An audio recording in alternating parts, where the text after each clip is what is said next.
Bonjour, bienvenue sur Apprendre... Oh, mais qu'est-ce que c'est que ça? Mais oui, c'est le Beaujolais nouveau qui vient d'arriver. Voilà une boisson qui pour certains est absolument immonde et ne mérite rien d'autre que d'être offerte aux gens que vous détestez, et qui pour d'autres est un doux breuvage unique qu'on ne peut savourer qu'une fois par an. Mais peu de gens imaginent qu'avec le Beaujolais nouveau, on peut fabriquer du savon. Et c'est bien là ce qu'on va faire aujourd'hui. Bienvenue à vous donc sur Apprendre à faire du savon, et aujourd'hui, nous allons fabriquer du savon artisanal maison à l'aide de Beaujolais nouveau.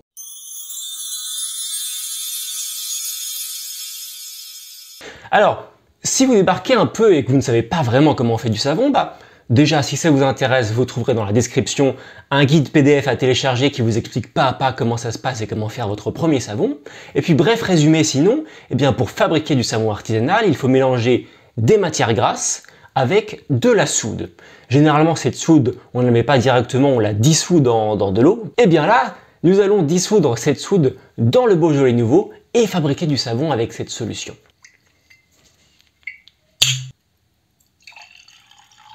Je fais ça pour la savonnerie, bien sûr. C'est vrai qu'il sort un peu la banane. L'abus d'alcool est dangereux pour la santé, à consommer avec modération. Trêve de bavardage, je vous laisse tout de suite avec la vidéo de cette recette commentée du savon maison au Beaujolais nouveau. Eh bien, on se retrouve sur le plan de travail, et qu'est-ce qu'on fait quand on fait un savon au Beaujolais nouveau? Eh bien, on commence par déboucher la bonne bouteille. Je sors donc mon meilleur ustensile, je découpe méticuleusement le petit cerclage avant de déboucher cette bouteille. Alors, évidemment, c'est une recette que je teste, une recette que je n'ai jamais fait. Je ne sais donc pas vraiment comment elle va tourner, mais c'est ça qui est intéressant aussi, c'est de tester des choses en savonnerie. Le plus important quand on débouche une bouteille, car on n'est pas des sauvages, c'est de goûter le vin avant de faire du savon. Nous sommes des gens civilisés, voilà, c'est pas mal du tout, c'est pas mal. Petit goût de banane, comme souvent. L'abus d'alcool est dangereux pour la santé, à consommer avec modération. Et une fois que ça c'est fait, retournons dans le vif du sujet et préparons la recette. Donc, le but c'est de dissoudre ma soude caustique dans ce Beaujolais nouveau. C'est comme ça que je vais intégrer le Beaujolais à ma recette. Par conséquent, je commence par peser le Beaujolais qui va me servir à faire cette dissolution de soude. Comme le Beaujolais contient de l'alcool, je veux évaporer cet alcool de cette boisson. Je la place donc sur le feu et je la laisse comme ça frissonner sur le feu 15 à 20 minutes. Ça permet à tout l'alcool, tout l'éthanol contenu de s'en aller, parce que l'éthanol ce n'est pas très bon pour préparer un savon, ça crée des problèmes dans la saponification. Et une fois que c'est fait, je laisse la boisson se refroidir tranquillement. Et une fois qu'elle est froide, on va aller encore plus loin dans le froid, je vais la mettre dans des bacs à glaçons et la congeler. Pourquoi ?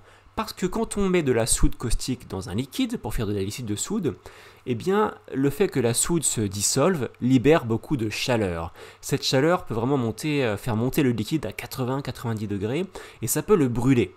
Et comme le vin est sûrement une boisson un peu précieuse, que dans le doute je ne veux pas avoir de mauvaises surprises, eh bien je vais congeler ce vin et dissoudre ma soude caustique directement dans les glaçons.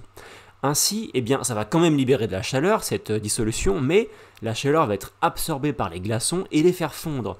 Voilà, donc au lieu d'avoir un liquide qui monte très fort en température et qui pourrait brûler finalement ce vin, eh bien on a une chaleur qui va simplement être absorbée par les glaçons et les rendre liquides de manière à ce que la dissolution se fasse sans monter en température.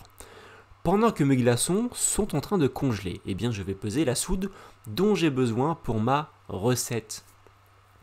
C'est évidemment cette soude que je vais dissoudre après dans le vin pour faire ma propre lessive de soude maison. C'est donc une recette qu'on ne peut faire qu'avec de la soude en perles comme ceci, et pas avec de la lessive de soude toute prête que vous pouvez acheter dans le commerce, puisque celle-ci a déjà été dissolue. En fait, la lessive de soude que vous avez achetée dans le commerce, c'est de la soude en perles comme ceci, qui a été dissoute dans de l'eau par les industriels et qui vous est vendue directement dissoute dans cette forme de bouteille.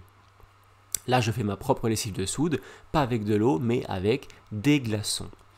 Vous aurez plein d'infos dans la description de cette vidéo, plein de liens et d'articles sur la soude, les lessives de soude, plein de choses qui pourront vous intéresser si vous cherchez à faire du savon. En plus de ce petit guide, évidemment, que vous voyez en bas de l'écran. Donc, je vais faire ma dissolution de soude caustique en perles dans mes glaçons de Beaujolais nouveau. J'ai placé mes glaçons dans le pot qui me sert à faire cette préparation et je vais verser dessus ma soude en perles. C'est ce que j'aurais fait exactement si je faisais ma soude classiquement, ma lessive de soude classiquement avec de l'eau, sauf que j'aurais eu de l'eau à la place des glaçons de vin, et j'aurais versé ma soude en perles dans l'eau de mon récipient. Voilà, je commence à touiller en ayant mis une petite moitié de la soude en perles. J'y vais doucement, je n'ai encore jamais fait de lessive de soude avec du vin en forme de glaçon, donc je ne sais pas, je me dis peut-être le vin peut-être un peu sensible, un peu précieux, donc je fais ça en 2 étapes tranquillement. Je ne suis pas pressé, ce qui compte c'est d'arriver au bout. Et je poursuis cela. Et vous allez voir que à force de mélanger, eh bien, la soude va se dissoudre, c'est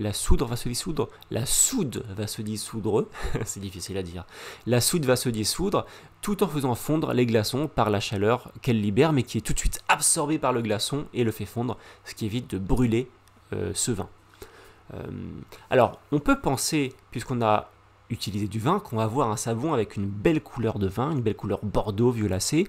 Malheureusement, ce ne sera pas le cas, puisque quand on utilise dans un savon un liquide violet d'origine naturelle, eh bien malheureusement celui-ci a tendance à tourner plutôt marron dans le savon final à cause du pH.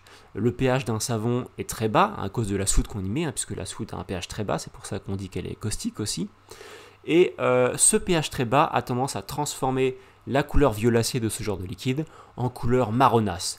Donc le vin, le jus de betterave, le jus de chou rouge par exemple, tout ce genre de liquide, eh bien malheureusement perd sa couleur violacée et devient un petit peu marron. C'est ce qui va arriver à mon savon, ça j'en étais conscient, c'est un choix de ma part. Je voulais rester sur une recette sans aucun colorant, juste avec du Beaujolais, très simple et très pur entre guillemets. Si vous, en refaisant cette recette, vous voulez avoir cette belle couleur de vin, ce bordeaux, eh bien il vous faudra nécessairement ajouter un colorant à cette recette, que ce soit une poudre, un mica, ce sera à vous de voir, mais il faudra colorer. Dans tous les cas, vous voyez que eh bien, ma soude caustique s'est bien dissoute, elle est bien mélangée à mon Beaujolais nouveau, et celui-ci a bien fondu, les glaçons ont bien fondu grâce à cette dissolution. J'ai maintenant une belle soude aromatisée au Beaujolais nouveau qui est prêt, et nous allons pouvoir passer au reste de la recette, c'est-à-dire aux matières grasses qu'on utilise pour la recette.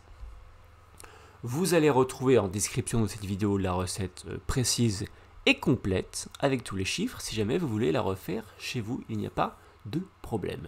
C'est une recette, vous allez le voir, à base d'huile de coco, de beurre de karité, d'huile d'olive et d'huile de ricin. Commençons tout de suite.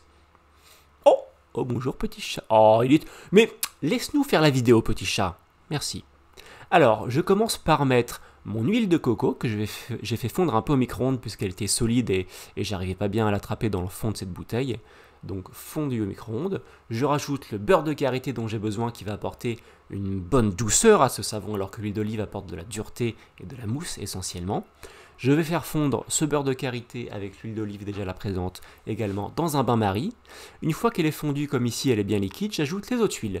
L'huile de ricin qui permet d'apporter une mousse, une bonne texture à la mousse, une mousse très sympathique. Et l'huile d'olive qui est mon huile de remplissage. Ça complète la recette.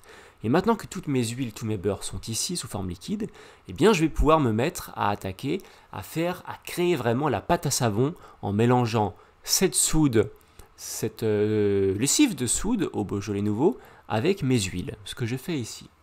Je mélange les huiles avec la lessive de soude, je vais ensuite mélanger avec le mixeur plongeant, et c'est ce mélange très vif de ces deux composants qui va créer la pâte à savon qui va vraiment se transformer en savon et amorcer la réaction de saponification.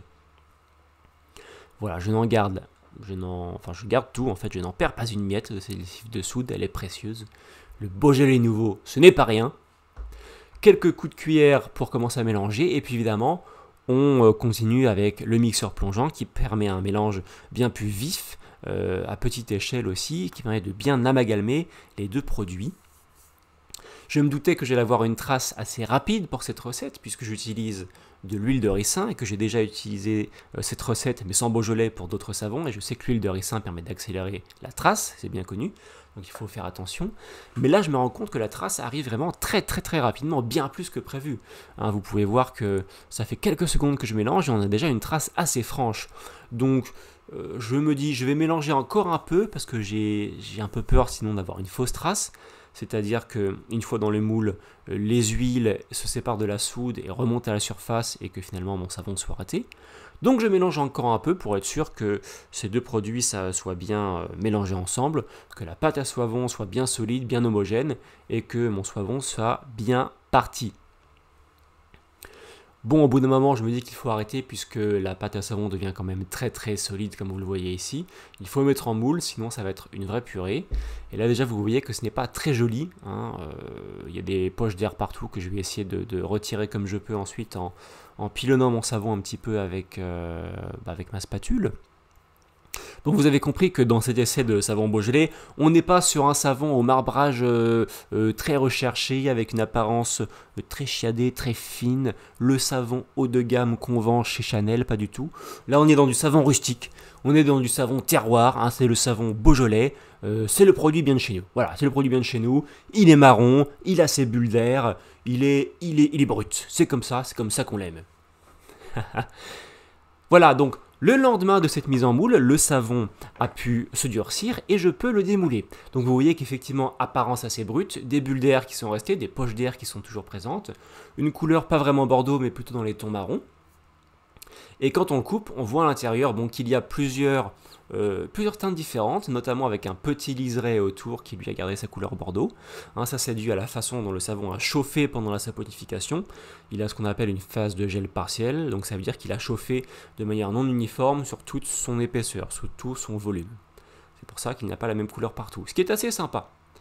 Donc j'ai fini de couper ça, et puis en touchant ce savon, je sens qu'il a la texture idéale pour le tamponner. Donc je me dis, je saisis l'occasion, je vais tamponner mon savon, je veux tamponner dessus Beaujolais nouveau 2021. Donc je prends mes petits tampons de lettres, je les assemble pour créer Beaujolais. Je ne crée pas nouveau parce que je me rends compte que Beaujolais c'est déjà beaucoup plus grand que le savon. Donc je dois tamponner mon savon en deux fois, une fois Beaujolais, ce que je fais là, et après une fois lait. Donc j'ai préparé en tout cas les tampons Beaujolais 2021. Et puis je fais un petit test de tampon sur un des savons, une des tranches les moins belles avec cette grosse bulle au milieu. J'utilise ici, comme vous le voyez, la technique de la feuille de cellophane que vous mettez entre le savon et le tampon. Ça permet au tampon de ne pas adhérer au savon et par conséquent de mieux tamponner, de se retirer sans arracher des morceaux de savon. Ça permet un tamponnage de meilleure qualité et beaucoup plus facilement. Et effectivement, là, le tamponnage est parfait. Ça n'accroche pas, ça tamponne bien, ça s'enfonce bien.